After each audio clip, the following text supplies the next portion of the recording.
Ternyata film Samson ini merupakan film yang terinspirasi dari kisah seorang nabi dari Bani Israel, yang bernama Nabi Samun al-Ghazi. Assalamualaikum warahmatullahi wabarakatuh. Sahabat Nurdeis, fakta unik dan menarik seputar dunia Islam akan kamu dapatkan di video-video yang kita sajikan. Simak baik-baik dan jangan lupa tekan tombol subscribe dan aktifkan lonceng notifikasinya.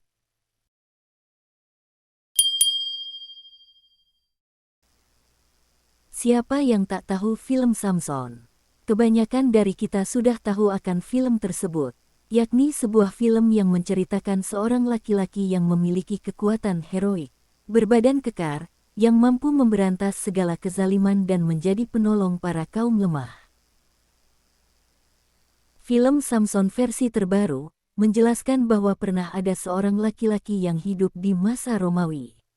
Ia merupakan hakim terakhir dari bangsa Israel kuno. Penganut ajaran Nazarite, yang berarti penganut ajaran tersebut merupakan orang yang sukarela bersumpah untuk tidak melakukan beberapa hal. Antara lain, tidak makan atau minum sesuatu apapun yang mengandung buah anggur, tidak memotong rambut, tidak menyentuh mayit. Akibat sumpahnya tersebut, Samson memiliki kekuatan yang di luar nalar manusia. Digambarkan dalam film, ia bisa membunuh singa dengan kedua tangannya tanpa senjata apapun. Dikisahkan dalam film, waktu itu, banyak dari suku Ibrani dipaksa menjadi budak, dan beberapa barang berharganya dirampas oleh para penguasa. Perbudakan dan ketidakadilan merajalela. Ketika Samson beranjak dewasa, dialah yang memberantas segala perbudakan, serta tindakan ketidakadilan yang dilakukan oleh para penguasa. Usut punya usut, ternyata film Samson ini merupakan film yang terinspirasi dari kisah seorang nabi dari Bani Israel, yang bernama Nabi Samun al-Ghazi. Sebagaimana Al-Ghazali menyebutkan dalam salah satu kitab karangannya, yang bernama Mukasyafatul Qulub al-Muqorib ila Hadrotil Alamil Guyub. Sang Hujatul Islam menyebutkan, dalam karangannya tersebut, bahwa suatu ketika Rasulullah bercerita di hadapan para sahabat, tentang seseorang dari Bani Israel yang selalu memerangi kaum kafir, dengan bukti tak pernah lepas dari tangannya sebuah senjata perang, serta pelana kuda perangnya yang tak pernah kering. Ini menandakan bahwa kuda perang selalu digunakan. Ia berperang di jalan Allah selama 1000 bulan, atau kurang lebih 83 tahun 4 bulan. Hal ini juga merupakan cikal bakal adanya Lailatul Qadar di bulan Ramadan. Ibnu Abbas berkata, bahwa Rasulullah pernah bercerita tentang seorang dari Bani Israel yang selalu membawa senjata perang, yang diletakkan di atas bahunya, untuk berperang di jalan Allah melawan orang kafir selama 1000 bulan. Rasulullah kagum dengan seorang tersebut, dan beliau memiliki harapan agar umatnya bisa memiliki amalan yang setara pahalanya, dengan apa yang dilakukan oleh seorang dari Bani Israel itu.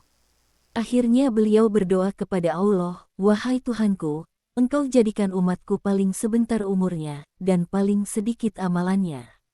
Kemudian Allah mengabulkan permintaan Nabi Muhammad SAW, sebuah amalan, yang pahalanya setara, bahkan melebihi dari 1000 bulan. Dengan memberikan keistimewaan, khusus Nabi Muhammad dan umatnya, berupa Lailatul Qadar yang pahalanya lebih baik dari 1000 bulan. Inilah singkat kisah Nabi Samun alaihi salam. Orang-orang kafir yang merasa kewalahan untuk mengalahkan Nabi Samun, tak kehabisan cara untuk menumbangkan laki-laki super kuat tersebut. Akhirnya, para kaum kafir membuat siasat dengan memanfaatkan orang terdekat Nabi Samun al-Ghazi.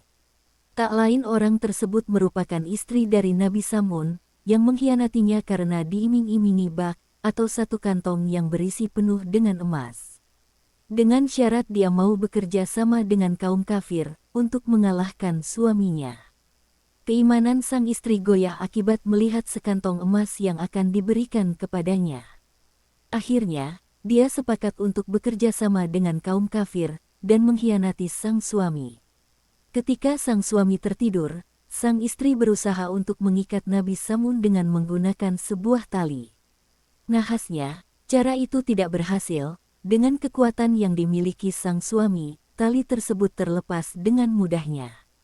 Ketika sang suami bangun dan bertanya apa yang dilakukan sang istri, dengan kelicikannya, dia mampu berkelit dengan pernyataan bahwa dia hanya ingin menguji kekuatan suaminya tersebut.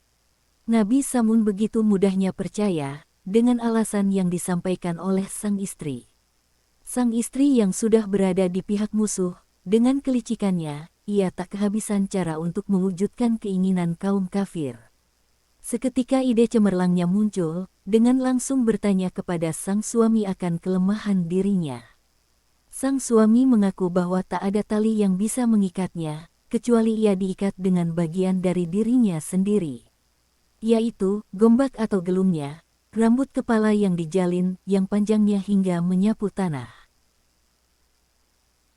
Setelah sang istri mengetahui cara untuk melemahkan kekuatan sang suami, kemudian ia langsung memberitahu hal tersebut kepada kaum kafir.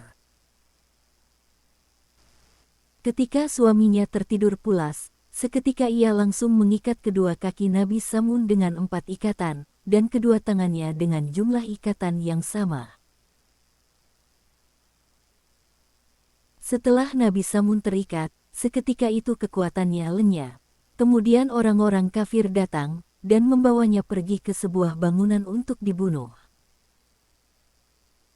Kesadisan kaum kafir sangat tampak sekali. Mereka memperlakukan Nabi Samun layaknya binatang dengan memotong kedua telinga dan 2 buah bibirnya.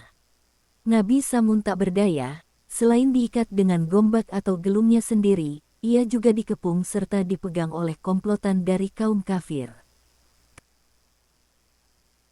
Kekuatannya hilang. Ia hanya bisa pasrah dan memohon kepada Allah agar diberikan kekuatan untuk melepaskan ikatan dan merobohkan tiang bangunan ke atas orang-orang kafir.